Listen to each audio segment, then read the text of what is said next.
Good, good afternoon, everyone. For those who don't know me, Michelle Chanchel, I'm the division head of nephrology.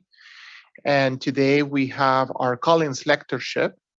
And just to introduce the lecture, the Collins lectureship is in honor of Robert and Elaine Collins, who provided a major endowment to the Division of Renal Diseases and Hypertension under the era of Dr. Bob Schreier.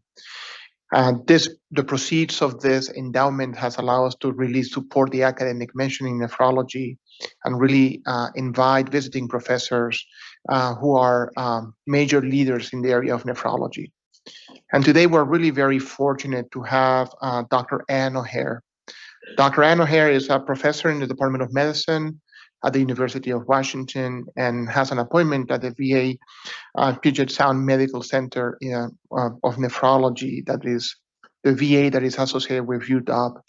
She did her undergrad work at Cambridge University and actually came across the pond really for geography, but then got tired of studying geography and decided that her calling was in medical school and actually joined UVA for med school and then went to the West Coast for internship and residency at Stanford University and finished her nephrology fellowship at UCSF. That's where she did her advanced training in clinical research. She stayed at UCSF for approximately 4 years and they moved to University of Washington, where she has been since. She has rose through the ranks very rapidly. She has received numerous honors and awards. Important to mention that she is the inaugural holder of the Bill Pickman Endowed Fund for Person-Centered Care at the University of Washington. She has mentored approximately 20 to 25 mentees. She has numerous national and editorial responsibilities, including being on the editorial board of JAMA, and also is the chair of the NIDDK's CRIC monitoring board. Her research funding is impressive. She's PI or COI in 4 at least VA awards, and she has over 170 publications. She gave renal grants rounds this morning, and I think you guys are for a treat for medicine grant round. Thank you, Dr. O'Hare.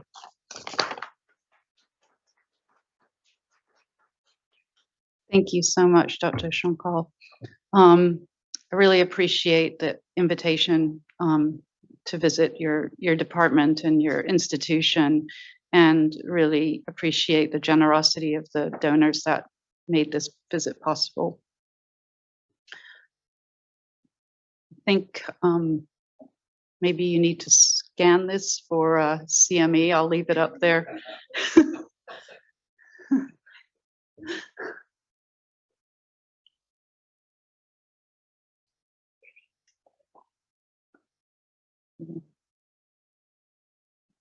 Okay. All right. Is that? Raise your hand if you need me to go back a slide. Okay, sorry.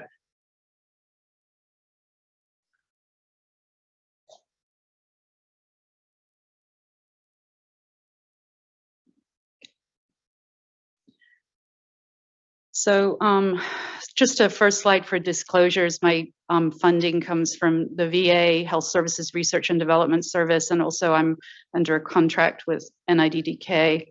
And then Michelle had mentioned the Bill Peckham Endowed Fund for Person-Centered Care. Bill was a advocate, a patient who was on dialysis for most of his adult life, and an advocate before advocacy was fashionable. I think another disclosure for this specific talk for me is that I am a VA employee. I'm a lifer. I am a true product of the VA system, and that probably has colored some of my views and the way I interpret things. This is a long title. My goal for this talk is that you understand this title by the end, hopefully. I think is a little opaque now I look at it carefully, but I'm going to be talking about a little bit about the history of the VA healthcare system, a little bit about some recent policies over the last 8 or 9 years that have really impacted the way that the VA cares for its patients. And then I'm going to tell you about some research that we've been engaged with, looking at veterans with advanced kidney disease in recent years at the VA. VA is kind of in case you didn't appreciate it already, the VA is kind of an amazing and surprising institution. I was really surprised to find that there is, in fact, a VA history office that, even more shocking, was founded under the Trump administration. Maybe they were hoping it would become history, true history. And this actually, they have a very interesting website, which I drew a fair amount of the material from here. As if that weren't enough, there is also an actual VA History Center in Dayton, Ohio. And it's actually in an old renovated soldiers' home. And on the website, they like to point out that the US actually has the most comprehensive system of assistance for veterans of any nation in the world. And they trace the roots back to 1636, when the Pilgrims of Plymouth Colony were at war with the Perico Indians. That's a typo there. And the Pilgrims passed a law stating that disabled soldiers would be supported by the colony. So that's what the VA traces their history to.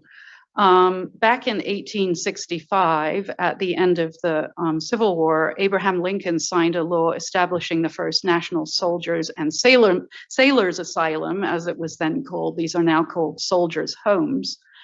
And in fact, the VA, or the Veterans Health Administration, really evolved from the soldiers' homes, established of note only for the Union Army after the Civil War. The Veterans Bureau was established by Warren Harding. And then after World War I, when the veterans who had been at war were coming home, there was a period of growth in the VA. And so a lot of VA hospitals were built during this time. And the Public Health Service actually transferred a lot of public health service hospitals to the VA. So it was a period of expansion. The VA became a bureau. It was actually elevated to a bureau under Herbert Hoover, and that is the origins of VA, so the Veterans Administration.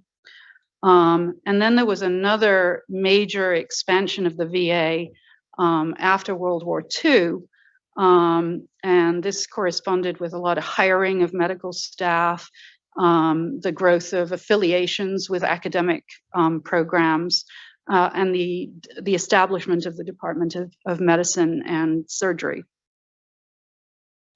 The VA, has for the whole of its history been plagued with various different crises, often of publicity.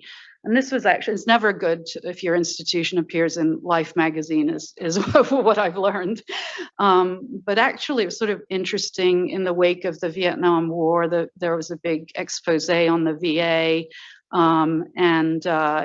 Somebody went into VA hospitals and took pictures that were fairly unflattering. And there was sort of public outcry about the quality of care that returning veterans were receiving.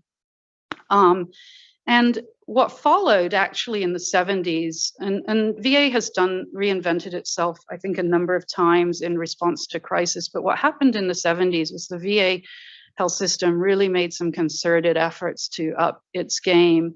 And so, big expansion. So by the 70s, this was a large now health system, primarily inpatient, 54 hospitals in 1930, up to 1,600 that we see today, 144 inpatient hospitals. So the VA, expanded greatly after the war into the 70s, developed its own, what's often referred to disparagingly as its own homegrown if you read the New York Times, the homegrown electronic medical record system or health record system is actually an amazing system. And one of the most amazing things about it is it actually was ground up.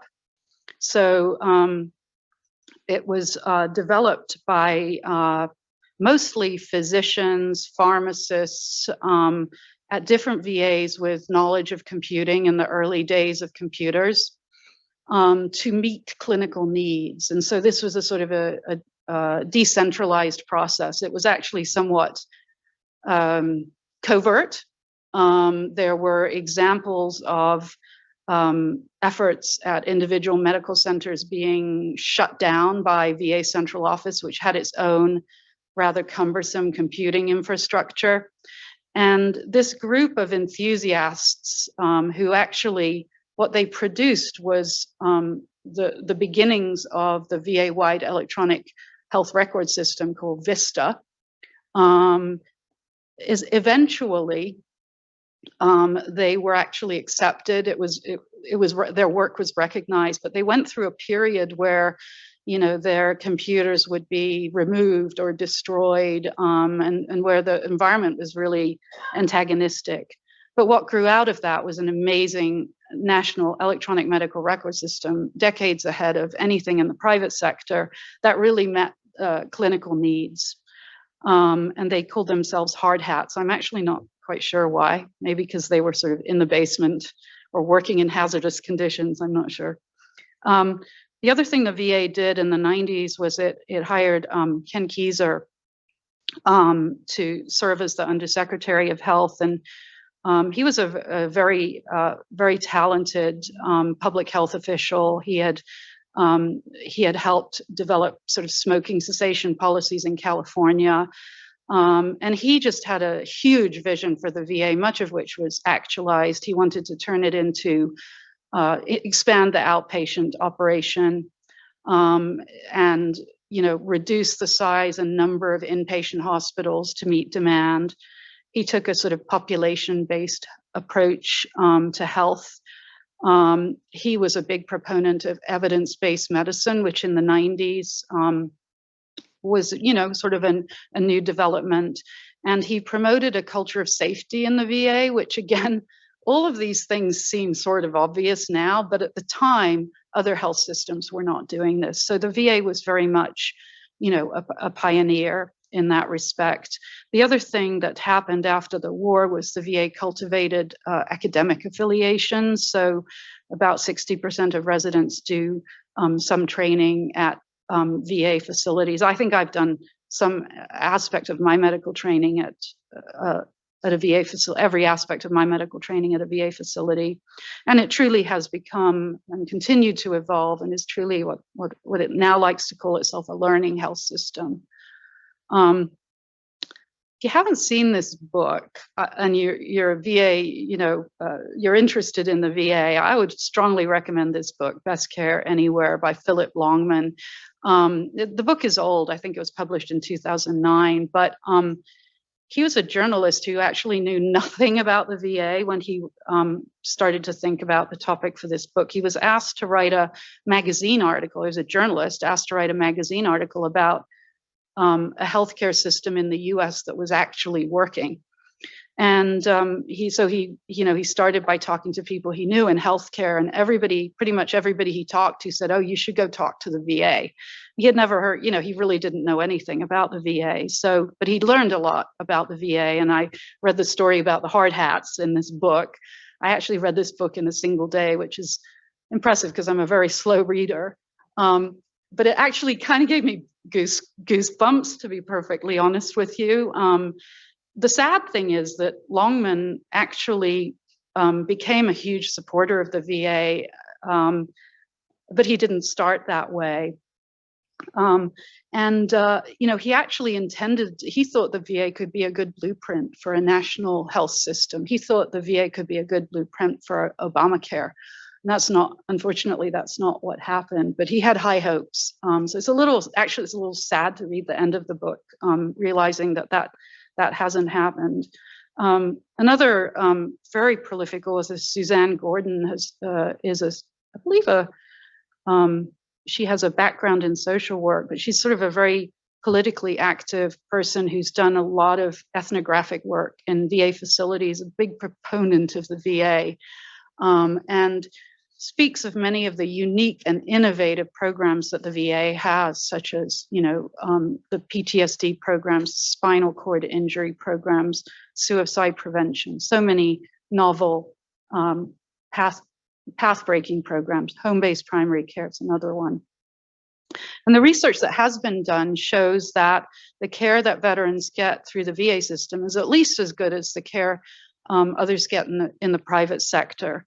So at least as good, and in some cases superior, at least measuring, the relevant clinical outcomes. Some of my colleagues at the Puget Sound VA did this really interesting study of dual VA Medicare users, and they looked at where they were getting most of their care over time. And you can sort of see until about 2014, at least, there was a tendency to move your care toward the VA. So they called this, veterans are increasingly voting with their feet. I thought that was such a clever title, because it really describes what's happening. So when given a choice, the veterans will seek care in the VA. So things kind of changed 2013, 2014. VA was about to have to deal with yet another crisis. And in this case, this is often referred to as the waitlist crisis.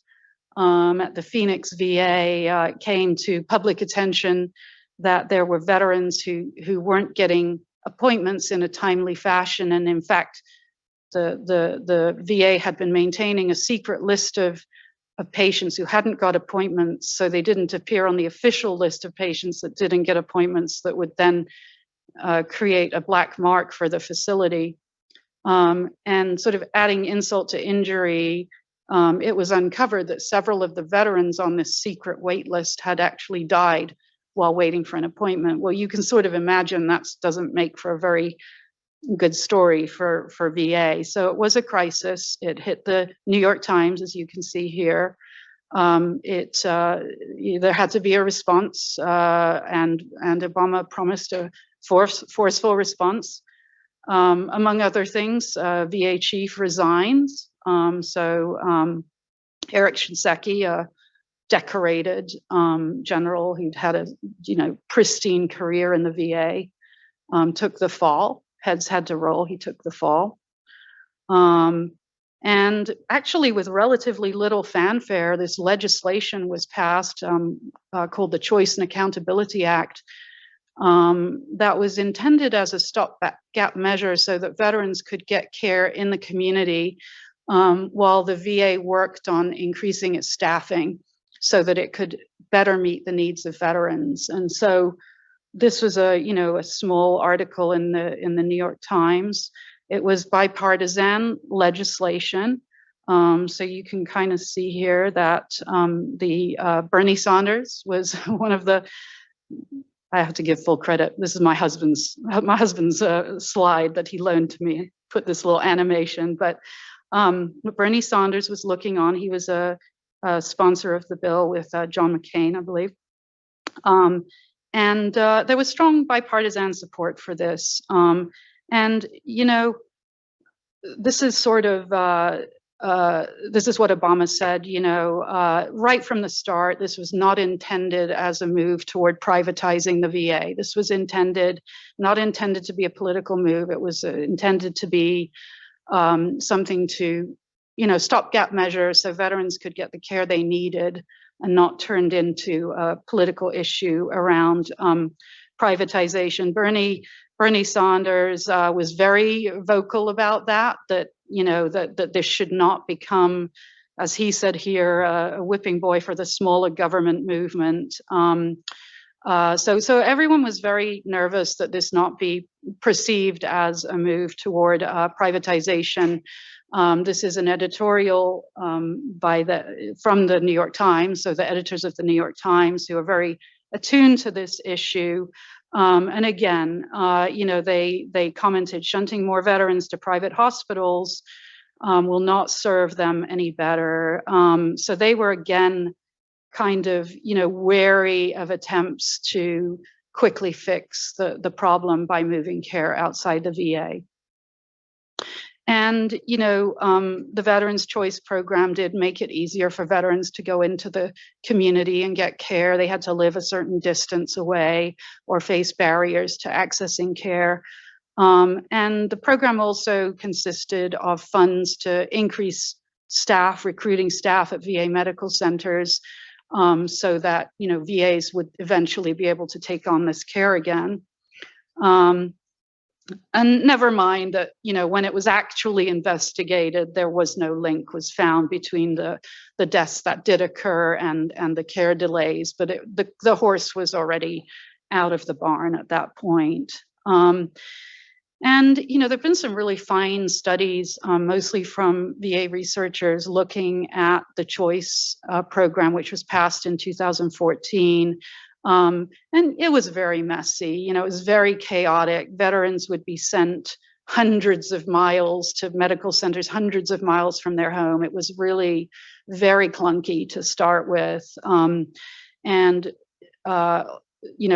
Interviews with veterans showed that it was very confusing for them. They were getting surprise medical bills. They were not necessarily getting in to see private physicians any faster than they would have at the VA.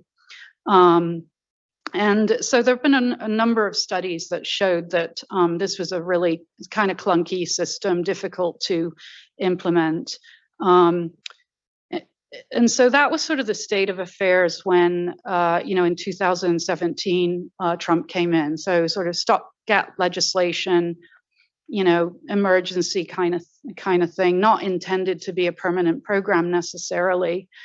So Trump came in, and we were all watching very carefully to see who would be his,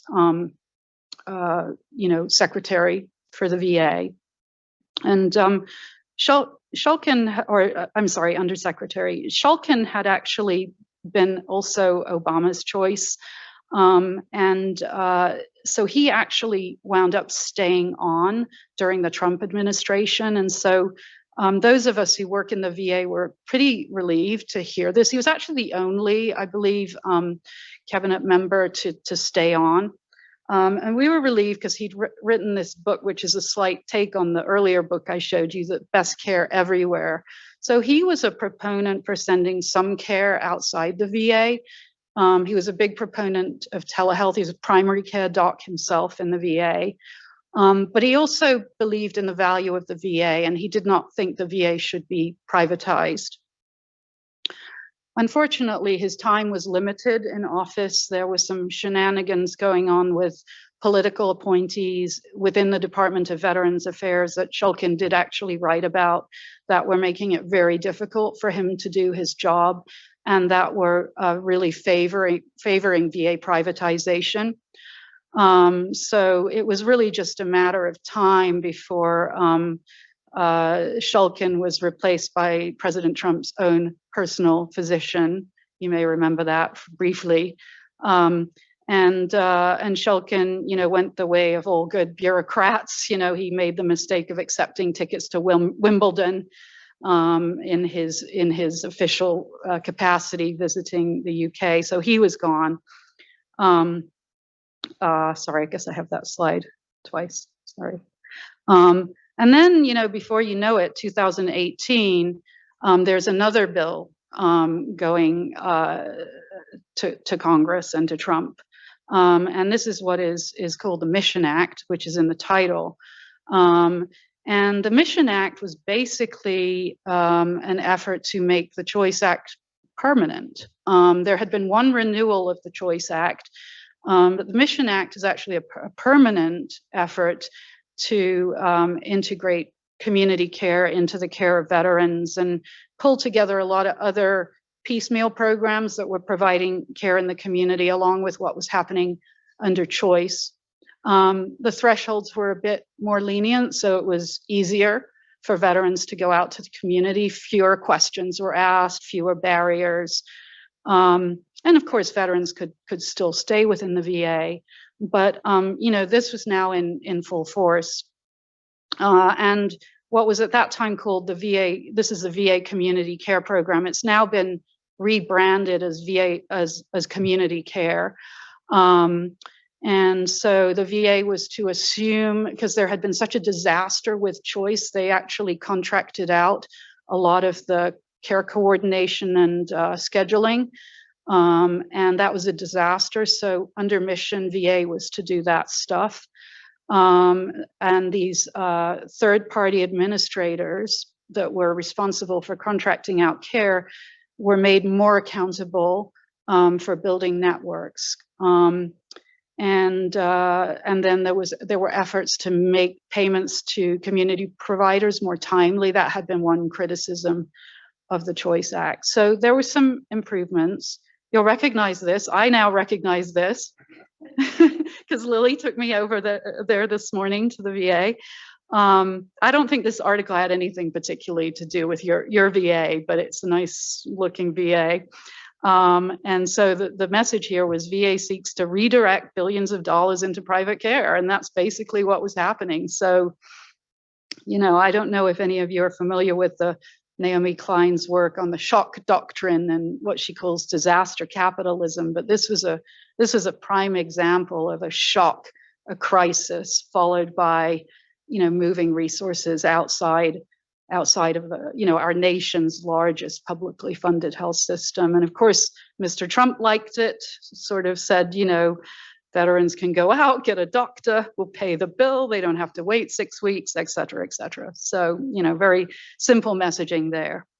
You know, there were some early problems. Many of the problems with choice continued, but in particular, it became really clear that there were parts of the country that just actually didn't have private providers who were able or willing to take on the care of veterans. So, so that was a challenge.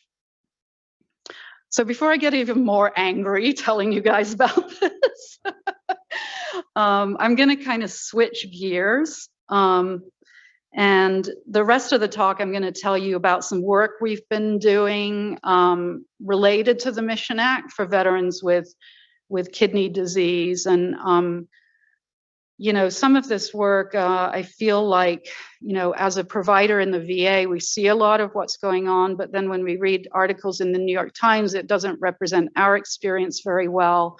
Very few people understand the VA. So part of the goal of the research I'm going to tell you about was to try to make some of the things that I think are invisible visible. And so I used this really nice photographic series from this person I found on the internet, Brian Day, who has a lot of pictures that are very cool, you know, like looking at things from a slightly different angle. I find always fascinating. And I think it's probably the reason many of us like to do research is it gives us like fresh insights and ways of seeing things and ways of helping other people to see things. And I'm going to just sort of, to cut to the chase, we used an approach that our group has used to study care processes by qualitatively analyzing the VA-wide electronic health record. You know, one of the benefits of this amazing system is that you can, for research, you can access chart notes from veterans, you know, for a defined cohort of veterans from any VA facility across the country. And we have an IT specialist in our group, Ryan Laundrie, who actually wasn't involved with this first paper, but he's helped to design a search tool so that we can actually very rapidly search the electronic health record for a group of veterans in a directed way. Like we can look for particular search terms. We can highlight relevant text from the note, read and highlight relevant text. We can label it, which in qualitative research is called coding or memo writing. And then we can export those highlighted annotations to whatever software we want. So I'm pretty low tech. I'll export it to an Excel file, but we can export it to qualitative software, whatever you like. And we started doing this work. My colleague Susan Wong did a really nice paper looking at the timing of dialysis initiation. We actually didn't have to use the search tool for this because we know when people started dialysis, so we could go in and look at those dates, or around, it's not that precise, but around those dates, and pulled out quotes from the chart that really spoke to the complexity of dialysis decision making and some of the back and forth that goes on between patients and providers and different providers. And Susan kind of kept going and did a similar approach, but this is where she used the search tool, is to look at cases where people decide not to do dialysis, or what she called foregoing dialysis, which, by the way, is quite unusual in the VA and probably outside the VA.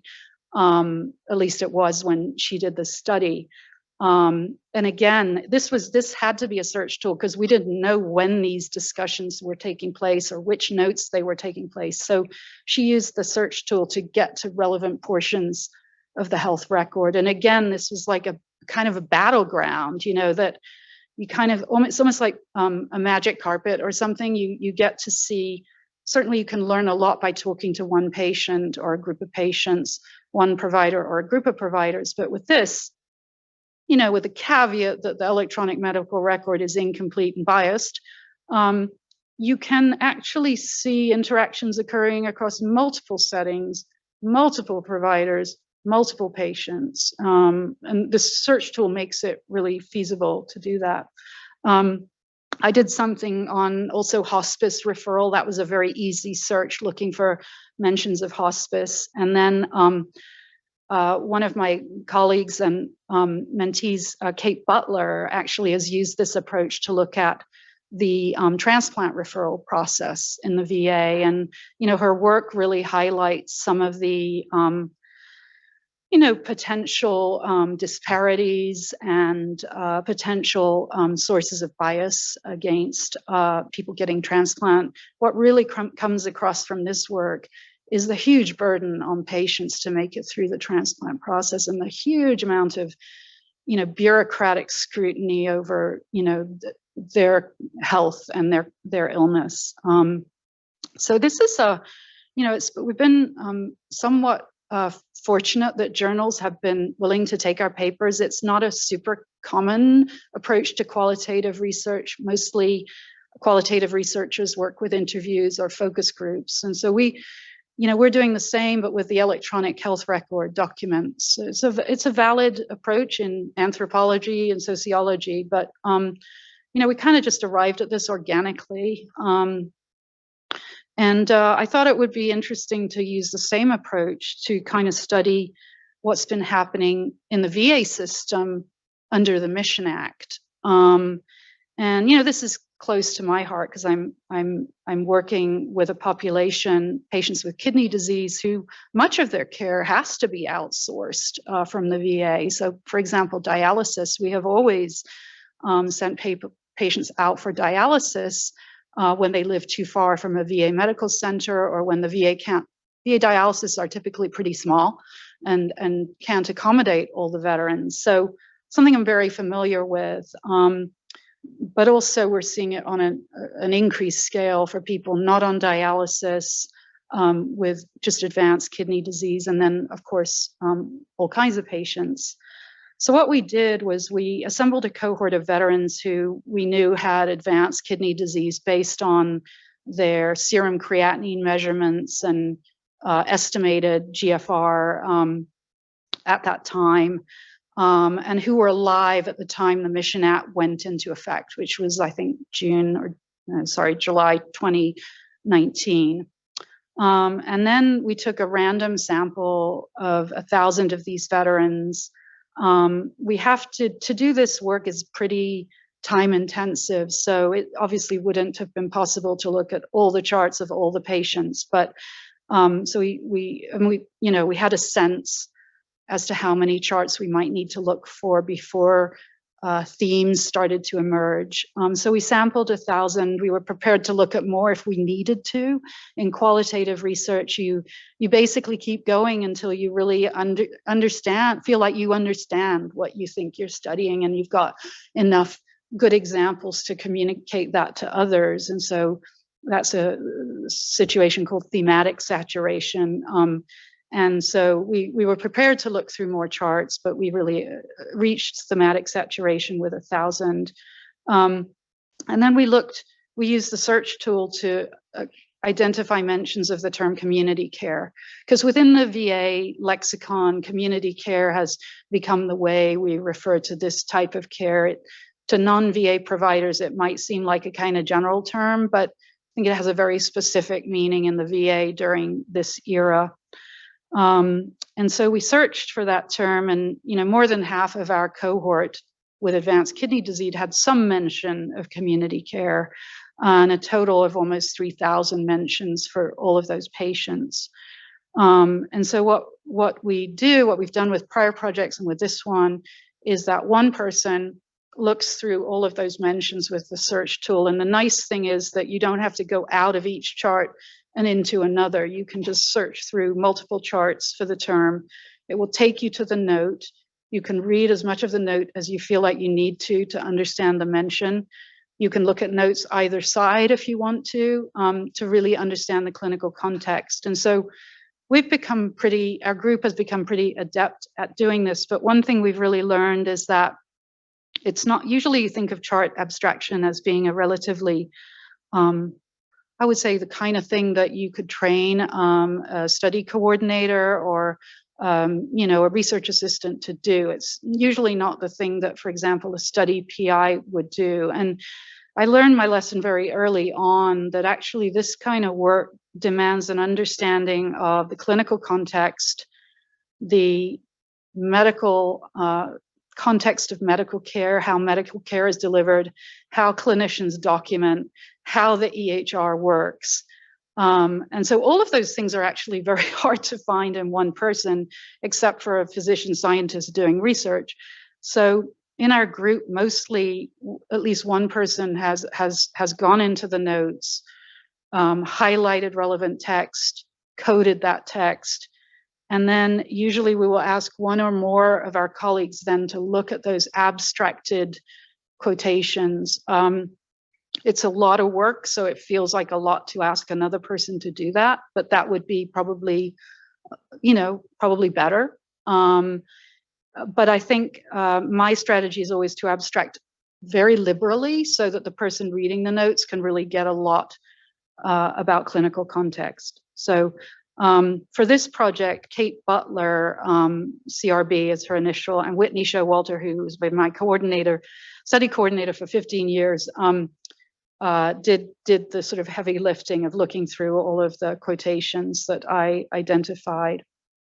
This is slightly out of order, I guess, but the point I wanted to make with this slide is you might say, why advanced kidney disease, right? Like, well, obviously I'm a nephrologist, that's the population that I care for a lot and I'm interested, but they're also a good population for looking at complex care processes and how complex patients do with particular care models or particular policies. This is a study that was done in Canada, in Alberta, where they looked at sort of objective measures of care complexity as a function of who was the provider. And you'll just see here that nephrologists actually come out on top in terms of how complex our patients are, which I think I think we go back and forth. I think I definitely understand my patients are complex, but there are other specialists here whose care also seems very complex to me. But anyway, for what it's worth, this has been something that has made it possible for us when we're framing and in a way pitching our work, is to say that, yes, it's relevant to patients with advanced kidney disease, but probably has a broader relevance to other groups of complex patients.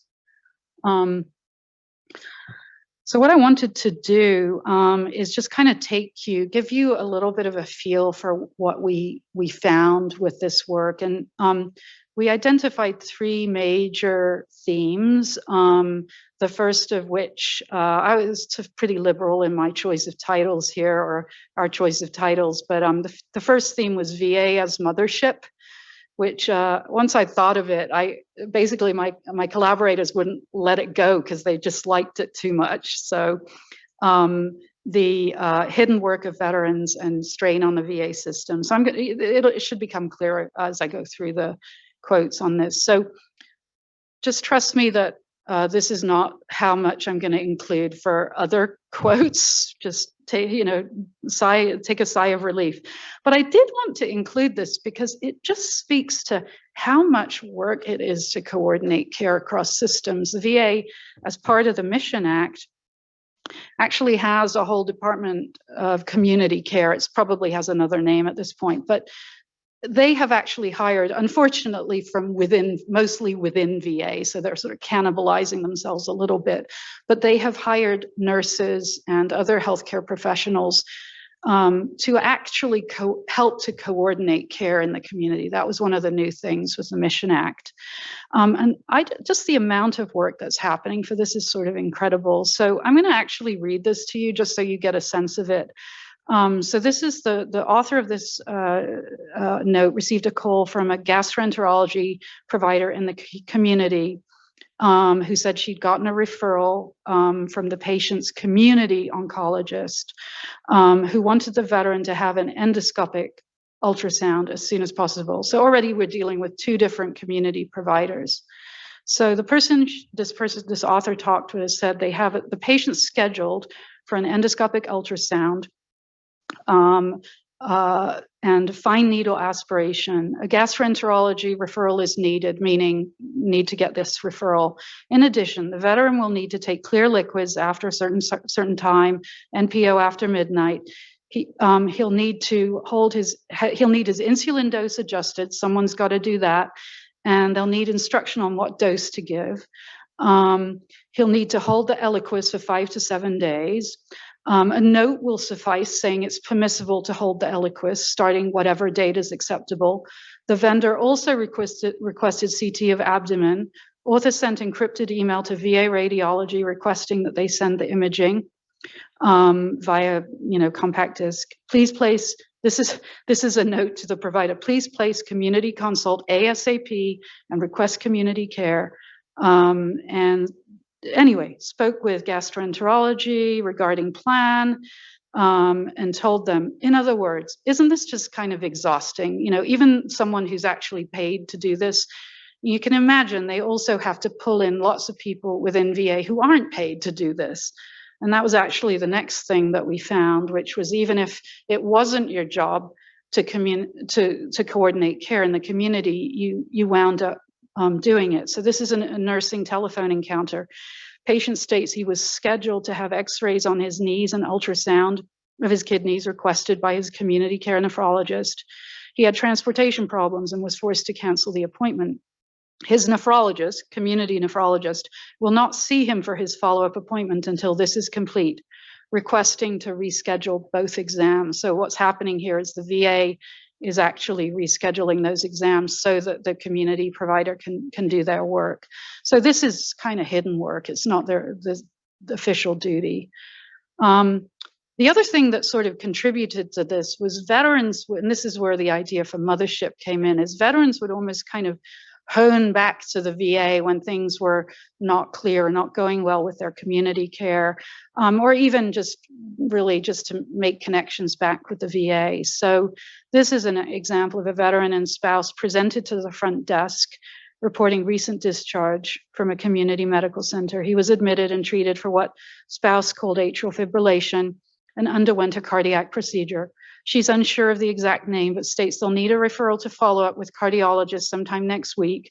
Veteran and spouse also requested the following prescriptions be filled through the VA. So, so here you have sort of the veteran, essentially things not being quite finished off in terms of provider to provider communication or whatever. The veteran is, and there's more of this later on, but the veteran is actually just knowing to come back to the VA. Things will be taken care of.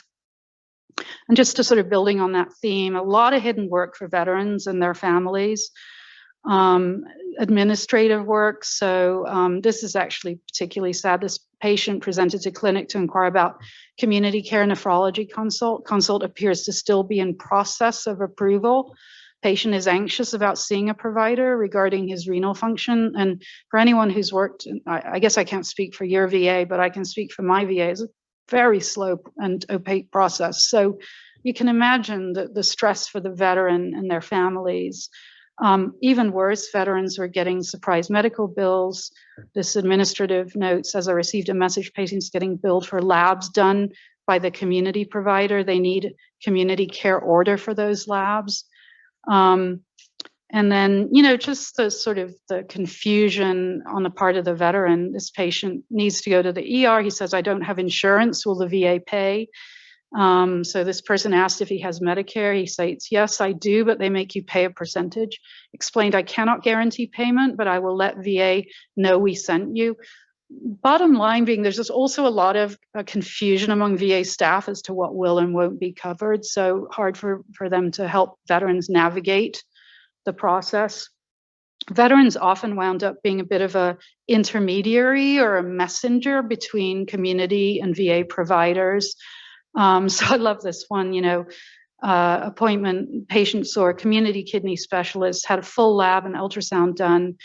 And the veteran says, she said she's forwarding a note to you that I need to see a urologist ASAP. So sounds like fairly high stakes information. The veteran is conveying this information. This is another example of a wife saying, the veteran's scheduled through dermatology for surgery, and the dermatology office in the community has not received the authorization from the VA. This is very common. And the wife is calling the VA and asking the VA primary care team to call her when the paperwork is faxed. So she's hustling here. She's trying to get the VA to do their job, and the community provider is letting her know that needs to happen. I love this last one, which was that the veteran dropped off 2 prescriptions. Prescription, said basically remove hemodialysis catheter and cholecalciferol 1,000 units a day, 90 with 3 refills. So again, the veteran is hand carrying this. So something is wrong, and I'm not placing the blame solely on the community providers, because the VA is a very impenetrable black box to community providers, and VA patients are not the majority of their patients. So the last theme was just the general strain that this is placing on the VA system. And just to say that, making VA care processes less efficient. So very common, for example, that you, in this case, made an appointment, or made a referral, but the referral process was very inefficient. So, a lot of just having to submit the same referral, very inefficient referral process.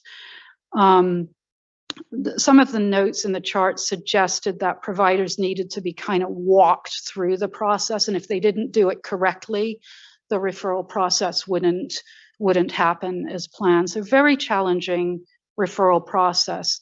Also required VA providers to take on different roles. They were kind of forced into different roles. So especially physicians, their role was really bureaucratized almost. So this is a classic example, is from an administrator saying community physician is requesting additional services, because the consults are often very limited in scope and time.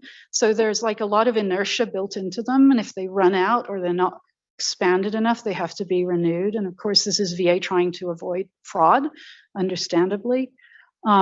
But this one says, please review, and if continued care is clinically indicated and cannot be provided, please enter a new consult, cardiology, to continue care. Please include above information.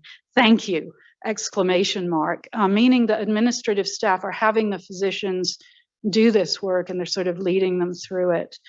Social work especially was impacted. In the VA, social workers have really taken on a lot of the care coordination, particularly in nephrology, the contract dialysis, et cetera. It's really transformed their jobs. So, and they're often, because they're the point of contact for the veteran, they're often in the position of relaying clinical information to providers, which is certainly not really their role. So in the second example, the wife is asking for some respite services, and the social worker, which is somewhat in their domain, but the social worker says she'll pass this on to the provider.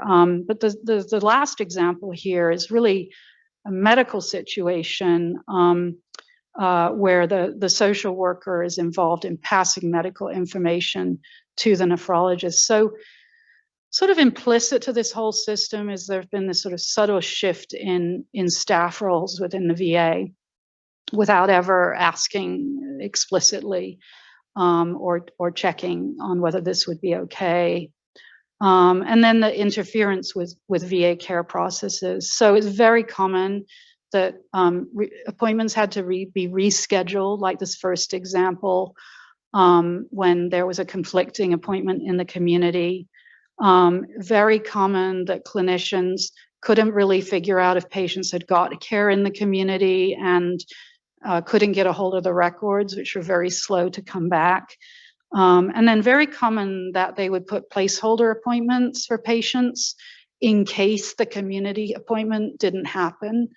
Ironically, because the whole point of this was that patients could be seen in a more timely fashion in the community. So, that was kind of a rapid tour here, but basically, one of my co-authors, Janelle Taylor, who's an anthropologist now at the University of Toronto, is very good at coming up with like visuals, and I don't think visually, but she came up with this as sort of the idea of VA as the mothership, the veterans trying to sort of pull things together between the VA and the community, and then the intrinsic strain on the VA system.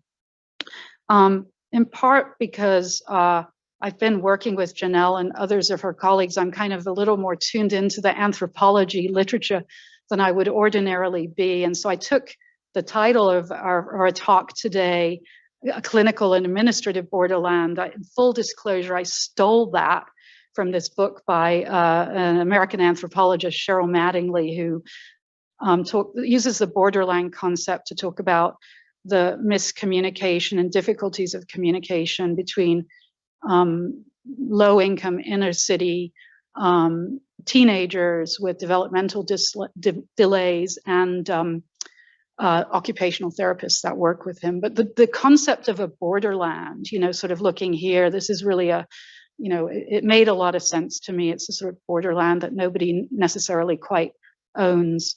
I missed there was actually another picture under that slide that seems to be, or under this slide that seems to be missing. So I was going to introduce you to the anthropologist Louise Lamfair, who is actually the single woman in this picture, and I'll tell you the history of this picture in a minute, but I had a separate picture of her because she did some fascinating work with the New Mexico Medicaid program. Back in the 90s, the New Mexico Medicaid program was privatized. And her work, she's a ethnographer, her work was around all of the work that county hospital employees, city employees, physicians, healthcare providers in the public hospital system in New Mexico had to do to help patients navigate the new privatized healthcare system. And so when I read her work, which I never would have come across except I work with an anthropologist, it really resonated for me with the VA, because I think this is a very interesting kind of disjuncture, if you like, between a large federally funded health system meets US medicine, private sector medicine. It's not always private sector, but US medical system. Story behind this photograph is that Louise was actually very important. She was a professor, only woman in the Department of Anthropology at Brown, only woman who actually was denied tenure, and she sued and she won. So she was the first female associate professor anthropologist at Brown with tenure. She then moved to the University of New Mexico, where she did the work that I mentioned.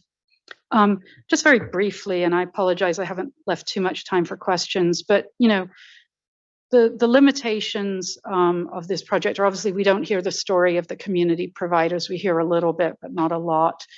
Any clinician knows the limitations of the health record system and what is and isn't documented. It's not complete and it's not missing at random.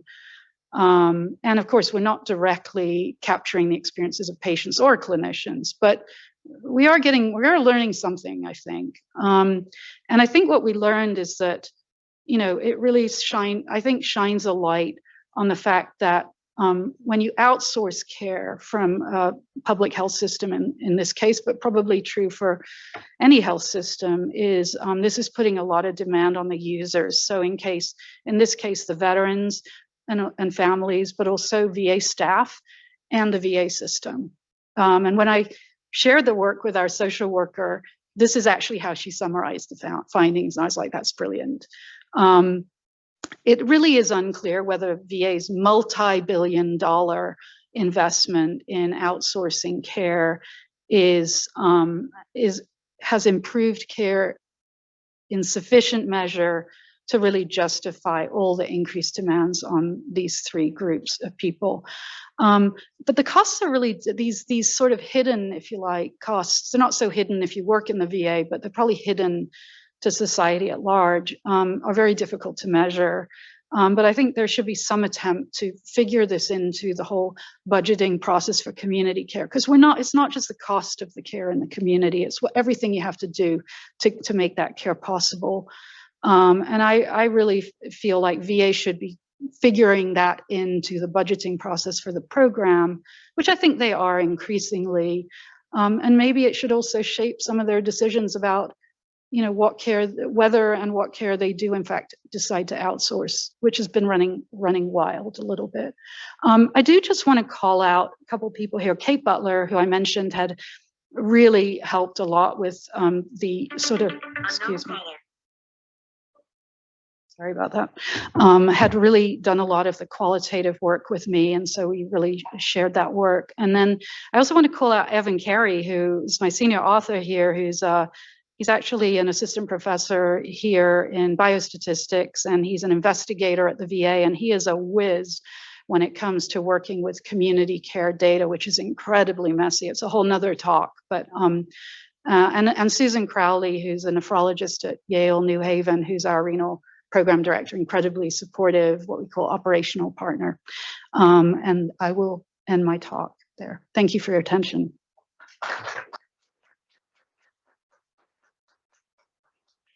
Very much. Oh, that's loud. We'll take questions from the audience first.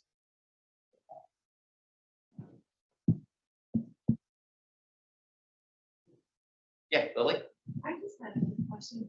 I'm curious as to how easy or hard it is to implement change within the VA system compared to other health systems, like, adopting new medications that are evidence-based or using cystatin C. Like, I'm just curious how much easier or harder it is. I think it really, in my experience, the VA is actually, to its credit, it really does think of itself as a learning health system, and it really does try. It is constant. The VA, honestly, it is constantly trying to improve itself. In part, in reaction to Congress, but I also think many people in the VA, as in county hospital systems, are very mission driven and really want to see a better health system for the patients. And so they do actually have a whole infrastructure around making change and having research influence practice. And in fact, if you get a grant funded in the VA, you are actually required to work with somebody in clinical operations to try to increase the chances that your work is actually going to be relevant to what they're concerned about, and also that your research findings potentially could be rolled out into practice. In reality, that sounds good. I think there are some challenges to that model, which probably others are better qualified to speak of, because I actually have not been funded, other than having clinical operations partners for my research. I've not been funded through VA operations, which is another path for doing it's called operations work. It's actually is not officially research and therefore doesn't have to necessarily go through all of the regulatory stuff that research does. But I think there are some challenges, real world challenges with that, and then finding the right operational part. It's just like any relationship, finding an operational partner where it's a truly synergistic and relationship. And I mean, the truth is that VA operations have to be interested. I think it's really rare to go to an operational partner with a great idea and have them. I think it's sort of, they're often interested in hearing what they're already thinking. And so there's a certain amount of serendipity, I think. I'm not sure if that answers your question. I think we're just about a minute over, so we'll go ahead and call it there. But Dr. Herrera, thank you very much for your talk. Really appreciate it.